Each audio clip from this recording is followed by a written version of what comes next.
Meet the sheriffs. My name's Mr. Greeks. My colleague and I are enforcement agents. Here with a High Court order today. They work for the High Court, and if a judge says you're owed money, it's the sheriff's job to go and get it. Hey, all the keys. I'm going to be calling a locksmith. They can demand payment on the spot. What can you pay us now? We're going to get the cash, are you? Are you paying the bill? Or remove assets instead. You've got 30 minutes to make the payment. And we'll start removing stuff from the building. You'll have a week to pay in full before it gets sold at auction. Obstructing their work can be a criminal offence. I wouldn't do that if I were you. Don't lie to me. No mess tins. Every year, sheriffs in England and Wales recover unpaid debts totalling more than £80 million. Coming up, these women were sacked and didn't get the money they were due. Financially, that pressure now suddenly was just there. Sorry. When Rob and Gerald track down the women's boss, they give him an ultimatum. He's got another 5 minutes to make payment, otherwise we're going to phone up the recovery and start removal. Tommy is on the trail of a debt that dates back 5 years. He was aware of the court order. It wouldn't just go away. And today it's sort of crunch time. And Mike clamps down on a landlord who hasn't returned a tenant's deposit. He's going to immobilise the Volvo, hoping he turns up in his Mercedes-Benz and will immobilise his Merc as well.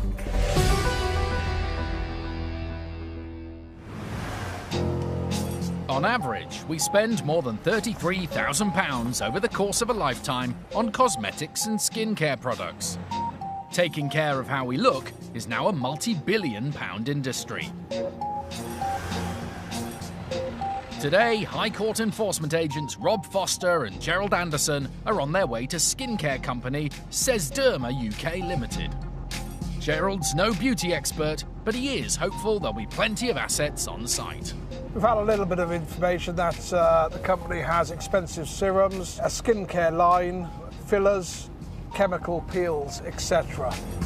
Rob and Gerald are pursuing a debt on behalf of 4 ex-employees, who each took their case to an employment tribunal and won.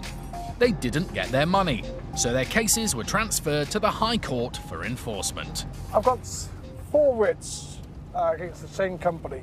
All of them are tribunals. All of them are to do with non-payment of holiday pay, unpaid wages and unpaid expenses. Hopefully, we can get all 4 of them sorted. Christine Dennington is one of the 4 claimants pinning her hopes on the sheriffs. Christine was delighted when she landed her dream job, heading up the UK sales team for leading Spanish skincare company Sesderma. It was skincare, which I'm quite passionate about, and it was sales, which I'm very passionate about as well. Christine was based at the Sesderma UK head office in Oxted, Surrey. Her brief, to help establish the company's products in the UK market. I knew it was a big brand out in Spain and very successful. In the UK, it had only been launched for 6 months, but I saw it as a challenge. I thought, you know, I can help launch this product in the UK. I could see it working because, you know, the product is great, the science is great behind the product. Christine was joined by Head of Marketing Kamal Watson and her own sales team, including product specialist Charlotte Smith. I thought the company was an ambitious company and they had a lot of prospect for growth. I was absolutely ecstatic when I was offered the job with Sesderma.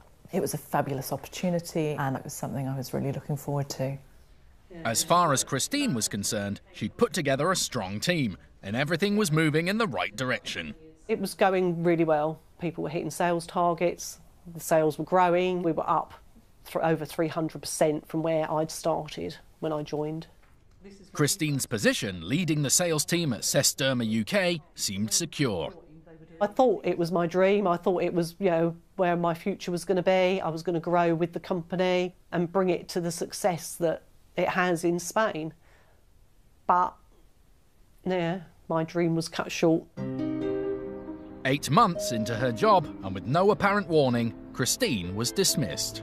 I was told to go immediately, leave my laptop, leave my phone. I could take my personal photos off of the laptop, but that was it. Go. I didn't know what I'd done wrong. You know, I was dumbfounded as to what had happened. With rumours of budget cuts and restructures, Christine's dismissal wasn't the only shock. At around the same time, Charlotte and Kamal were also sacked. I received a week's notice and I was just told it's not working out. It really did impact my confidence. You take it very personally, and I did get stressed. A week's notice is not very long to find something else. So it was a really stressful time. For Kamal in particular, the news was a shattering blow. Her husband had a serious health problem and was unable to work. I was really devastated at the time. My husband had just suffered a heart attack, so the timing was just not great. Knowing that you've had a place you've been going to every day, you've invested everything, committed everything, and then suddenly for it to just go and you lose your sense of routine, and sorry. It was just really, really hard to deal with. Christine, Charlotte and Kamal, along with a fourth employee who'd also been sacked, were unhappy about the way they'd been treated. They decided to take their case to ACAS, the conciliation service. All four claimed they were owed money, and two of them accused the company of breach of contract. We'd all lost our jobs very close together, and we were owed money as in salary, expenses, holidays, and we thought if we all joined together then we're going to have more chance of receiving what's owed to us. A lot of money was owed to the four of us, and you know, everyone's circumstances are different, and I know some of them were really struggling with not having pay, having to sell cars, having to move out of where they were living. You know, it's devastating for people to find themselves in this position. For Kamal, losing her family's only source of income hit hard. Knowing where the next penny was coming in was crucial. Financially, that pressure now suddenly was just there, and it was just a lot to deal with. You know, I was expected to be the breadwinner and support my husband emotionally and financially, and with the redundancy, I was unable to do that, so I felt very helpless. A settlement couldn't be agreed at ACAS, so the women went to an employment tribunal. When Sesderma UK didn't contest the case, an award was made in favour of the four ex-employees, but they still didn't get their money, so the case was transferred to the High Court for enforcement. I've heard about the sheriffs from my uncle. That's the best chance that we have, I would say, to try and get some of the money that's owed to us. We've called in the sheriffs as a last resort. We've got to the point where we have tried everything now, and we're really hoping that the sheriffs can resolve and just put this case to a close and just get us the money that we're owed. The amount owed, including fees, is £15,927. Rob and Gerald are on their way to Sesderma UK's head office in Oxted, Surrey. But there's an immediate potential problem. The only way into the office is through a shared access doorway, and that means if the door's locked and no one lets them in, they won't be able to force entry. If nobody opens it, legally, we could have a problem.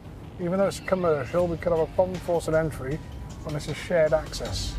Luckily, the door is unlocked, and they can walk straight in. Oh, diamond. There's a second internal door, but that's also unlocked. 2 times lucky. 2 times lucky. Finally, the sheriffs reach the Sesderma UK offices. 3 out of 3. Hello. You're right. Looking for the owner or director of Sesderma UK Limited. Is that yourself? No. No? Is the director? The directors of the parent company, Sesderma, are based in Spain. So Rob and Gerald want to speak to Alberto Sarmiento, the project manager and company secretary for Sesderma UK. But Mr. Sarmiento is out on business. Yeah, if you can give him a call. If you let him know agents from the sheriff's office are here. Yeah. And we need to speak to him regarding Mrs. C. Smith and others. The employee goes to call her boss, while Rob and Gerald size up the stock. Pretty well stocked. Very well stocked, yes. But to what value? Well, I wouldn't know if that there is worth 50p or £5. What sort of price is all this sort of stuff, do you know? What would I have to pay for something like that? It would be 30, 40 pounds. 30, 40 quid for that? Whew. The cost of skincare products may be an eye-opener for Gerald, but it's good news for the sheriffs, because the value of the stock may be sufficient to cover the debt. Gerald finds an order, boxed up and ready to go out. This box here is to be delivered. 13 times 2, 4, 6, 8, 12, 13. The 13 is £400. Wow. There's everything from foot creams to face cleansers, and it all adds up. There's thousands of pounds worth of stuff here. And there's one product in particular that catches the ever-youthful Gerald's eye. I'd probably pick this one, which is an anti-aging facial. I'll use this one because it's my birthday at the end of this month, and I'm 21 again, and this will confirm it. The employees finally managed to get Mr. Sarmiento on the phone. It's Mr. Foster from the Sheriff's Office. We have 4 High Court writs. Mr. Sarmiento says he won't make a payment in full because the amount on each of the 4 writs is wrong. He tells Rob he's already paid some of the money direct to the 4 claimants. But despite this, the sheriffs are obliged to execute the writs. Regardless of what you claim to have paid at the moment, we haven't received any proof of that.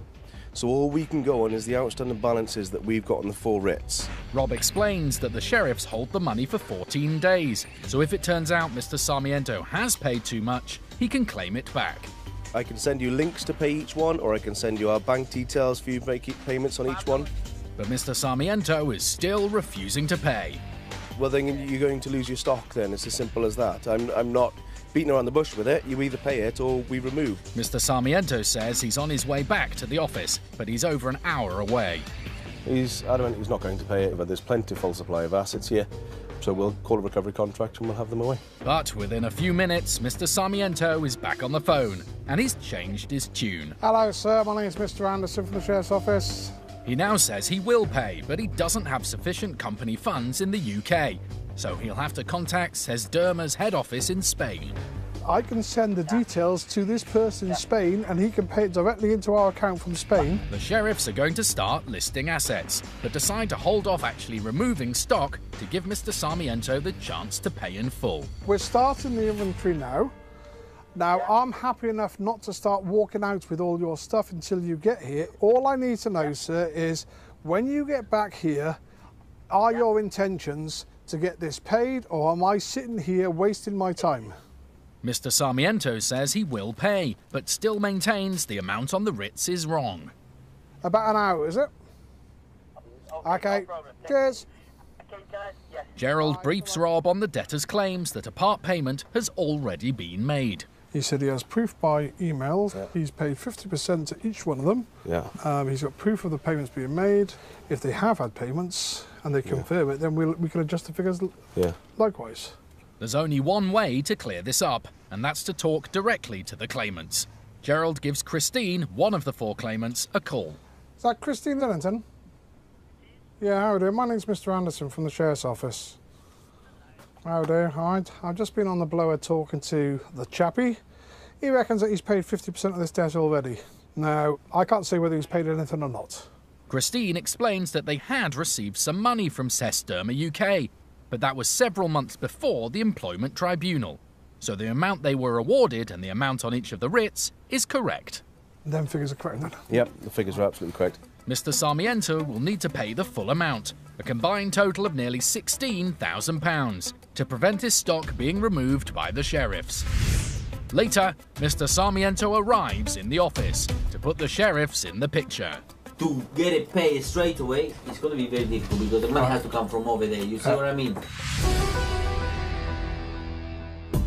Using the county courts to try and recover money you're owed isn't difficult. 1.5 million money claims are paid every year in England and Wales, involving anything from faulty goods or poor workmanship to unpaid invoices. Claims can be filed online or by post for a small fee. Both parties in the case will be asked to submit evidence, and you may have to attend a court hearing. If you're successful, a county court judgment, or CCJ, will be issued against the debtor. If they still don't pay, that's when you call the sheriffs. If you're owed money and have a county court judgment in your favour, you have 6 years in which to enforce the debt. Wait any longer than that, and you can still enforce, but you'll need special permission from the court first.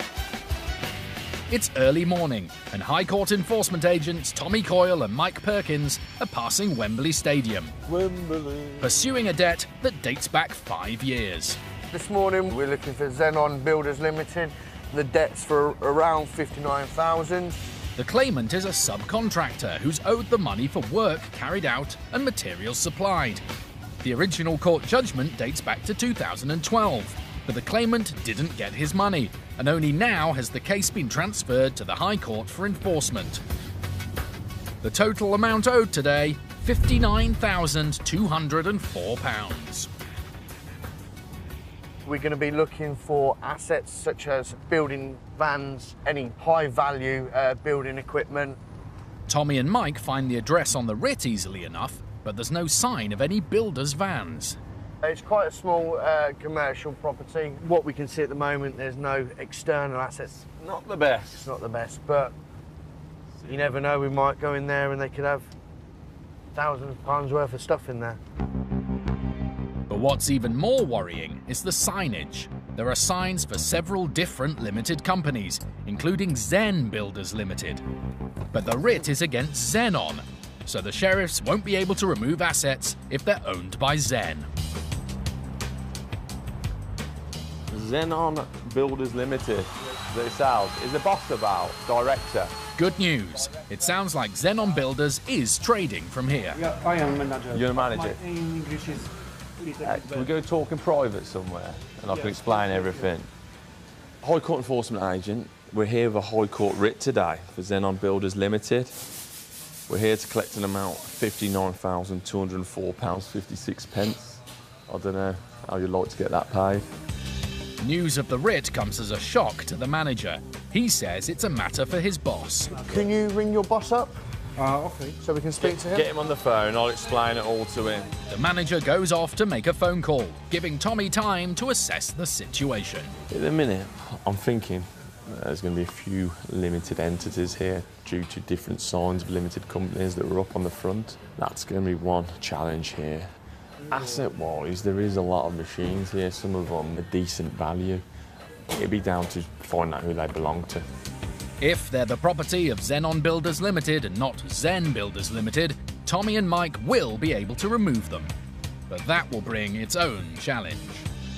It's quite hard to uplift, so we probably need specialist contractors in to do this, but there is value in all this kind of machinery because, like I say, it's vital to a business like this, so they wouldn't want it going. Minutes later, the manager reappears. My boss. Is it? He has the boss on the phone. My name's Tom Coyle. I'm from the Sheriff's Office, High Court enforcement agent. We have a High Court order here today to execute. The boss claims he has no knowledge of the court order or the £59,000 debt. They have sent a notice of enforcement out here. I'm here just to execute the court order. The man asked Tommy when that notice of enforcement was sent out. I can get you a date when it was sent in. It gives you 7 days. It would have given you 7 days. But it's not just that, sir. You must know this is a large sum of money. He continues to plead ignorance. You don't have no idea about basically someone taking you to court. Initially, it was £38,000. If I was running a company, I'd know if someone was getting a court order against me for £38,000. Since then, court costs, enforcement fees and interest has been added to the debt. Eventually, the man does remember. And Tommy's keen to get on with the business of enforcement. We're just here to execute it today. We're not here to discuss it. We need £59,000 or we need to take goods to the company. The boss tells Tommy he'll be there in 20 minutes. I'll see you then. Bye-bye, sir. Bye-bye. At the moment, he says he's in shock. He remembers the case. It's from 2012. He thought it was all sorted out via his lawyer. He said he wants to resolve the matter. Whether he means we get that resolved by payment or I'll have to resolve it for him by taking goods away today, we don't know. With Mike starting to make an inventory of assets, the company bookkeeper turns up. She's been briefed by her boss. But we haven't received any paperwork whatsoever. You should have received some paperwork. Then again, it's irrelevant if he's saying he's had the information or not. He was aware of the court order from 2012, so he knew all about it. It wouldn't just go away. And it's today, sort of crunch time. At the moment, we need £59,234.48p. The quicker we get it sorted... Do you want to the go quicker... upstairs to the office? That'd be better. Yeah. The bookkeeper ushers the sheriffs into the boardroom, and while they're waiting for the boss to arrive, Tommy checks out the framed certificates on the window ledge. It's all in the name of Zen Builders Limited. We have Zenon Builders Limited. Seems a very small difference, but can be vital. The sheriffs are entitled to carry out a diligent search of a debtor's premises, so Mike starts sifting through paperwork, looking for anything that will prove Zenon Builders Limited is an active company and is trading from these premises. We've got health and safety at work legislation for Zenon Builders Limited. If he can find an invoice or receipt in Zenon's name, it could make the difference between securing payment in full and walking away empty-handed. Business rates refund application for Zenon Builders Limited. It helps. Yeah, there's more stuff. I've got HMV revenues and customs. It adds to the bigger picture. Can't beat a diligent search. There's plenty of paperwork relating to Zenon, the debtor company. Loads. If the boss says Zenon Builders is no longer active, this paperwork could prove invaluable. Just take a picture of all of that. Yeah. Mike photographs the evidence, and a few minutes later, the boss arrives. From which company you're claiming? Zenon Builders Limited, to show some identification. Zen Builders Limited. The boss, Mr. Zenon Kazmarski, is denying Zenon Builders Limited is trading here. So what you're saying exactly? Zenon Builders is not trading. You're saying Zenon Builders is not trading? Yes, for the last 7 months. I beg to differ, because you've got business rates that you've been paying for Zenon Builders. Yeah, if the sheriffs end up removing assets today, the onus will be on the debtor to prove which assets belong to Zenon and which to Zen. You need to prove to us everything who it belongs to here, so it'd be the tables, chairs, the machinery, and what name's all that in? On Zen Builders. Zen Builders. Yes. Yeah. At this point, our camera is asked to leave. Inside, the boss is still saying Zenon Builders Limited is no longer active, but Mike is continuing his diligent search of the offices, and he finally discovers some vital evidence. I went to the side offices and I found invoices for last month. He told us that the company had stopped trading here 7 years ago. He's now saying that all the assets belong to Zen Builders, not Zenon Builders. I'm hoping he makes the payment. If he doesn't, it's going to be a long day. Finally, after nearly an hour, the sheriffs emerge. But has Mike and Tommy's persistence paid off? And have they managed to come away with the claimant's money? We enforced it thoroughly, and that produced a full payment of £59,204.56p. Payment in full, thanks to Mike's diligent search and the vital evidence he uncovered. When I found up-to-date invoices for the last 2 months, at that point he started to change his whole attitude towards the obviously the debt. It's a good result for the sheriffs and for the claimant who's been waiting 5 years for his money. Zenon Kazmarski told us that Zenon Builders Limited is not a trading company, and that he has started legal proceedings to recover the money paid to the sheriffs, which he says was paid under duress.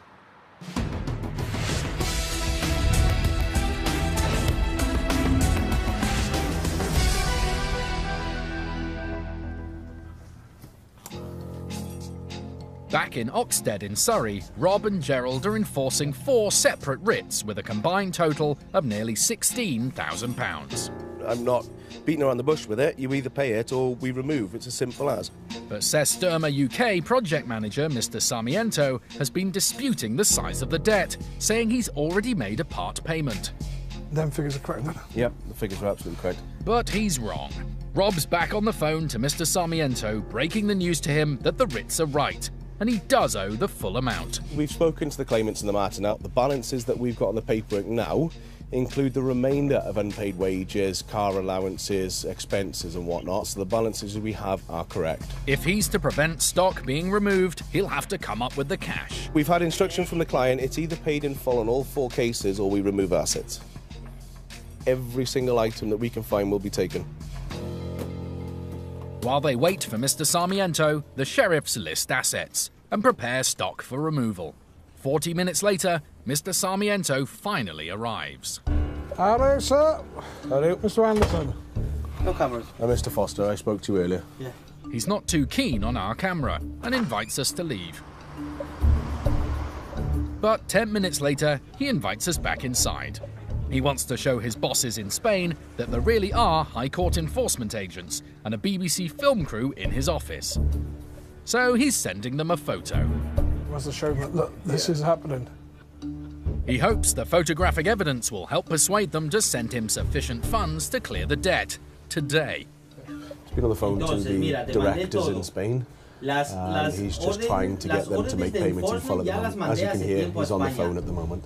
But it sounds as if head office isn't prepared to bail him out. Mr. Sarmiento says he can only afford to pay half the debt. But after several months of being patient, Christine, Charlotte and Kamal aren't prepared to wait any longer for the money they're owed. He's prepared to make a payment of £8,000 now, and then he wants to go into an arrangement for the remainder. However, we've got 4 claimants that are all refusing to accept any instalments. They feel they'll be messed around. It's going to have to be payment in full today or removal. Mr. Sarmiento is back on the phone to Spain, but the boss isn't available. He's in Abu Dhabi right now, and he's in the middle of doing a presentation. But even though saying that, to get it paid straight away, it's going to be very difficult because the money has to come from over there. You see what I mean? The sheriffs have been at Ses Derma UK for nearly 3 hours, and time is running out for Mr. Sarmiento. I can't believe just people are washing their hands. He's got another 5 minutes to make payment, otherwise we're going to phone up the recovery and start removal. And once that happens, extra costs are inevitable. Once we phone them, they'll charge us either way. Whether they're here on their way or just left their depot, they will charge us. So you will pick that charge up as well. With removal just minutes away, Mr. Sarmiento finally decides to pay in full, making up the shortfall from his own personal account. Card? Okay, let's start doing the payments. All right. Debit card? No, we have to go online. Transfers online? Yep, no probs. I'll give you all the details now. That'll do nicely for Gerald, but each writ will have to be processed, and the amount on it paid individually. So there's 4 separate transactions we'll have to do. It's a long process, but Rob and Gerald are happy with the outcome. It literally got to 0 hour, but I think he's hoping to clear these debts, make a success of this company and keep going.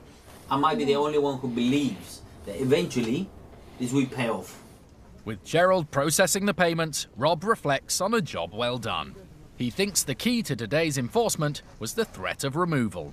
A lot of the time you can find these individuals will stall and stall and stall and stall and continue stalling until you apply pressure. In this line of work, that application of pressure is the removal of goods.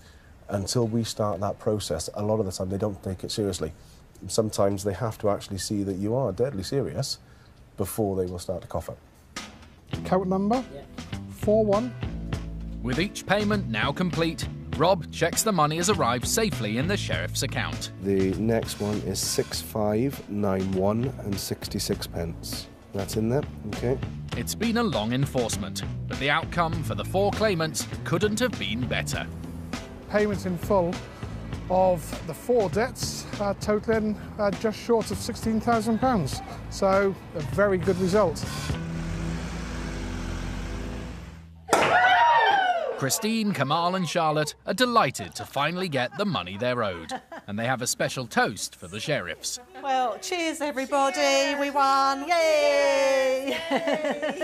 So we just would like to say to Rob and Gerald, thank you so much. Thank you from very all of us. much. Thank you. Thank you so much. We really, really appreciate it. Couldn't have done it without you. Yeah, absolutely. It was just an amazing feeling to know that we've been paid, justice has been done, and that we can now sort of move on and put a closure to that story. When Rob rang me and when they'd left the building to say we've got the money, I was just ecstatic. I actually did scream down the phone. I never thought we were going to get there, but yeah, great news.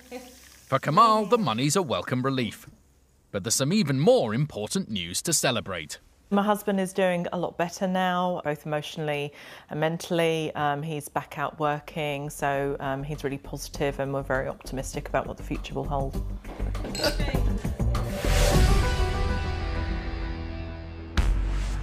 If you've won a county court judgment and haven't been paid, for £66 you can get the case transferred up to the High Court, which will issue a writ for enforcement by the sheriffs. Hello? I'm enforcing an agent, enforcing a High Court writ. I'm here just to execute the court order. They've got more powers than county court bailiffs. We're going to force entry into the shop in about the next 10-15 minutes. I have the right, under the writ, to investigate. If you obstruct myself or my colleague, it is a criminal offence. And there's no limit to the size of the debts they can pursue. £14 million. It's the largest job I've ever done. He can pay it directly into our account from Spain. If they're successful, they will recover your money and costs from the debtor. Thanks. Thank you. As well as their own fees that are set by the government. It was that amount there until 5:30. I don't stand here for 3 hours for nothing. If the sheriffs can't get your money, they'll ask you to pay a fee of £75 plus VAT. It's just before 10 a.m. and High Court enforcement agents Tracy Lee and Adam Crossley are in the northwest. We're in Oldham this morning, Adam and I. It's Adam's patch this, not mine. They're on their way to double glazing company Glowworm. The claimant has paid deposit for glazing on 2 residential premises, and obviously the work's not been done. They took the matter to court, and when Glowworm didn't respond, a judgment was made in the claimant's favour. But the money still wasn't forthcoming, so it was transferred to the High Court, and now the sheriffs are on the case. They sent Glowworm a notice of enforcement, giving them a minimum of 7 days to clear the debt before the sheriffs turn up on their doorstep.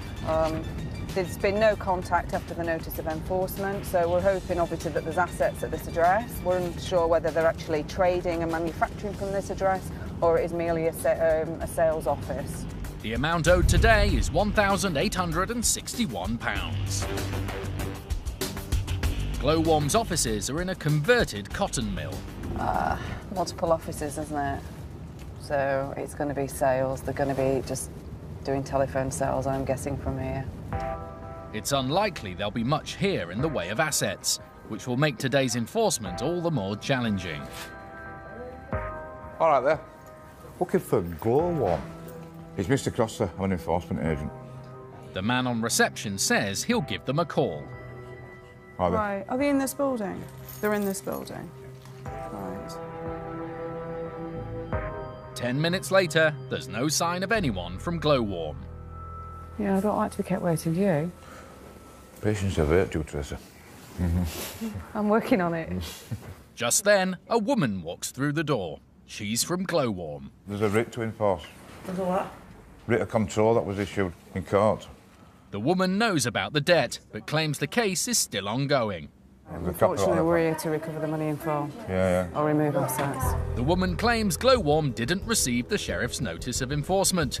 She goes to reception to check if there's any mail from them.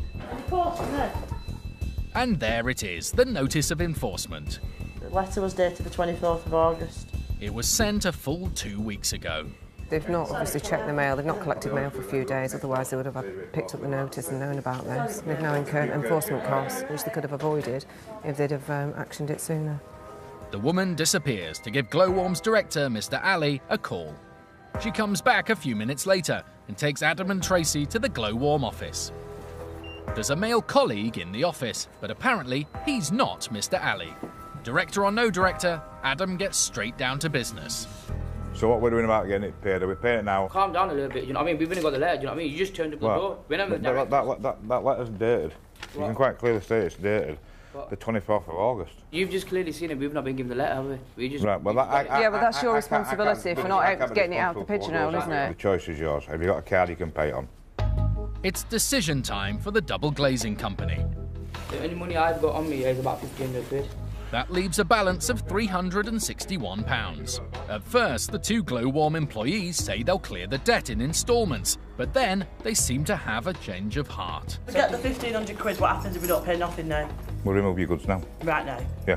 The problem, as far as the sheriffs are concerned, is that the assets here aren't worth a great deal and certainly won't clear the debt. To make matters even more difficult, the woman seems to have taken a dislike to Tracy. You was being alright, she's alright, she's not okay. Well, we're not here to discuss about personalities, are we? We're here to do a job. Tracy decides a change of subject is required. Is Mr. Ollie not willing to pay it? We don't know because he's not here. But I thought you'd just spoken to him on the phone. But he wants us to find out what's going on first. Are we able to speak to Mr. Ollie? The woman says they'll have to come back later if they want to speak to the boss, but the sheriffs are going nowhere. And out of the blue, the Glowworm employees offer to clear the debt in 2 instalments. I'll give you 1,500 quid now, yeah? Yeah. And the rest of it you get by Monday. The sheriffs accept the offer and start to draw up a controlled goods agreement. The agreement means the sheriffs can seize Glowworm's assets if the debt isn't cleared within 48 hours. With the deal as good as done, our cameraman is asked to leave. So we wait outside for Tracy and Adam to emerge, clutching the cash and counting their good fortune. There weren't a great deal of assets in there. We could have ended up with a couple of boxes of telephones, couldn't we? Couldn't you? To know that the filing cabinets and the telephone systems are little or no value, so I took the decision there to take the cash and give them 48 hours to pay the balance. It'd be stupid for them not to pay it because it will increase the debt if we have to return. Glowworm did pay the balance, on time and in full, and the claimant finally got the money they're owed. As for Tracy, her 8 years as a sheriff have given her the experience and thick skin required to take most things in her stride. The female that we've dealt with referred to me as a snotty cow. Yeah, it's all part and parcel of the job, isn't it? Been called worse, Tracy. I've been called a lot worse. Do you think I'm a snotty cow, yes. Adam? Yeah.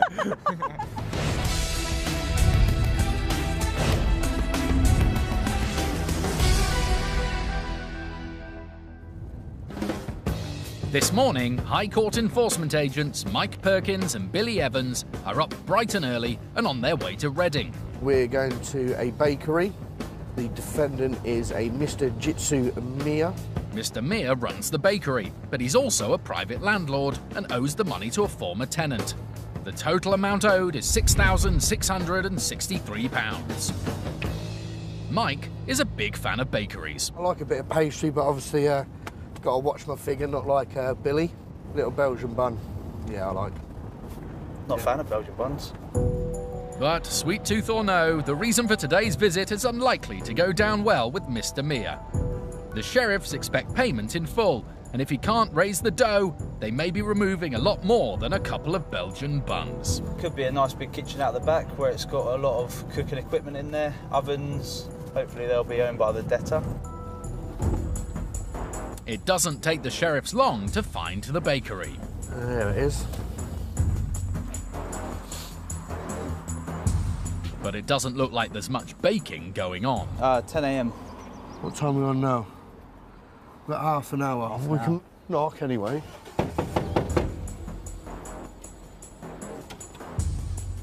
Mike takes a look around the back of the premises, while Billy looks through the window for potential assets. It doesn't look hopeful. The assets within that I can see are quite low value, unfortunately. Meanwhile, Mike's been doing a bit of detective work, and he's discovered an asset that will help give the sheriffs the leverage they need. That vehicle, is it? Yeah. Apparently, the Volvo parked directly outside the bakery belongs to Mr. Mia, so Mike's going to do what Mike does best. Go on then, I suppose I'll be clamping it, won't I? Yeah. We're going to immobilise the Volvo. We're going to sit back in the van for a while. Come 10 o'clock, hoping he turns up in his Mercedes-Benz. We've already got the Volvo clamped, and we'll immobilise his Merc as well. It may be an effective way of immobilising a vehicle, but crawling around in the gutter is hardly the high point of a sheriff's day.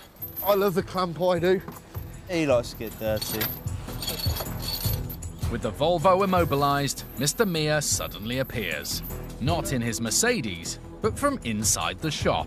It seems he's living in the flat upstairs and has just come down to start the day. Hello there, my name's Mr. Evans. I'm enforcement agent enforcing a High Court writ. Are you Mr. Jitsu Maya? Right, OK. Billy tells Mr. Mia exactly how much he owes. Currently the bill is at £6,663.11. How do you intend to pay it off? But Mr. Mia has no intention of paying it off today. He says the dispute with his former tenant is still ongoing. I have defended it, yes. Right. My solicitor has deal with it, and he has sent an application to the court.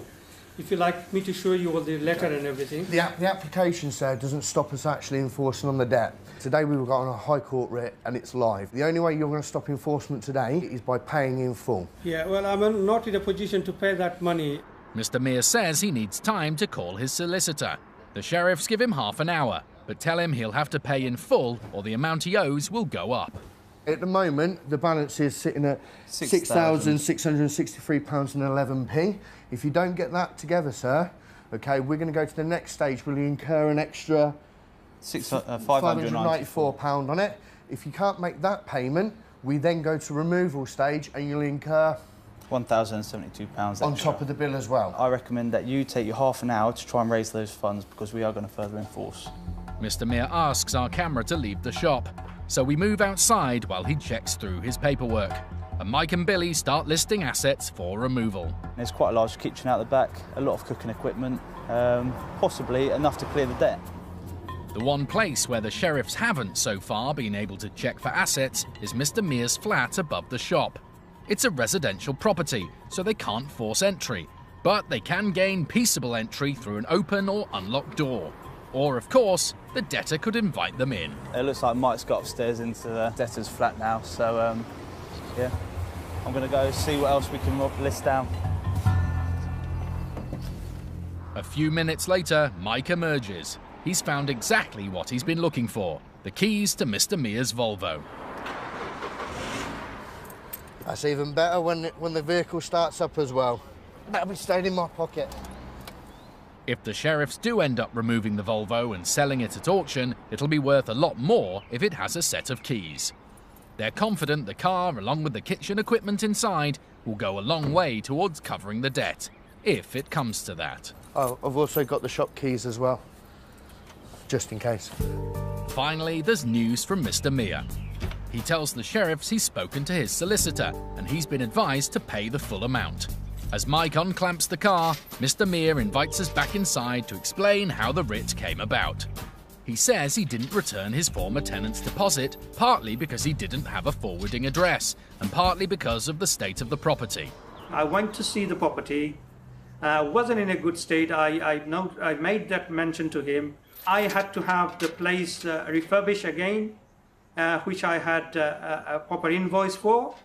The money has been spent on that. In fact, more than his deposit. Mr. Mears says he was wrongly accused of not putting the money in a government-backed deposit scheme as the law requires. The sheriffs will hold on to his money for 14 days, giving him an opportunity to appeal should he wish. Meanwhile, Mike checks Mr. Mears' online payment has gone through. Yeah, that's correct balance. Brilliant, thank you very much. Brilliant, thank you both. This account cleared on stage 1. Without having to do a removal. I'm going to go let the defendant know that the money's in the account and we'll be leaving. It's a good result for the sheriffs. Payment in full, all £6,663.